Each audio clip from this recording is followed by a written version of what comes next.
আপনি কি জানেন গণেশজির আসল মস্তক যা মহাদেব কেটে দিয়েছিলেন তা এখনো আমাদের ভারতবর্ষে রয়েছে?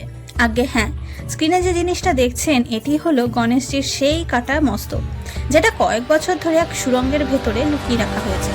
এমনই মান্যতা আছে উত্তরাখণ্ডের পিথারগড় জেলার গাঙ্গুলি হাট থেকে প্রায় 14 কিলোমিটার দূরে অবস্থিত পাতাল ভুবনেশ্বর গুহা মন্দিরে।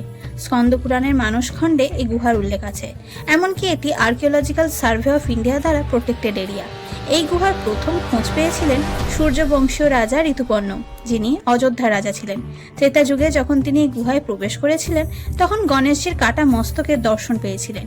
সেটা দেখেই তিনি গুহার প্রবেশ পথ চিরদিনের জন্য বন্ধ করে দিয়েছিলেন। এরপর কলিযুগে আদিগুরু শঙ্করাচার্য গুহা আবিষ্কার করেন। সংকুচিত পথ দিয়ে এখানে প্রবেশ করলে প্রথমেই দর্শন পাবেন শেষনাগের, 33 কোটি দেবতাদের এবং বিশ্বকর্মার। এছাড়া একটা দিব্য শিবলিঙ্গেরও দর্শন পাবেন। সাথে মহাদেবের জটা এবং জটায় বিরাজমান মা গঙ্গার দর্শনও এখানে পাবেন।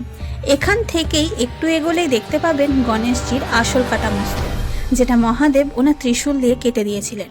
আর এই মস্তকের উপর 24 ঘন্টা ব্রহ্মকমল থেকে জল পড়ছে। তবে চুনাপাথরের তৈরি এই প্রাকৃতিক গুহায় দুর্বল হৃদয়ের ব্যক্তিদের কিন্তু যাওয়া নিষিদ্ধ।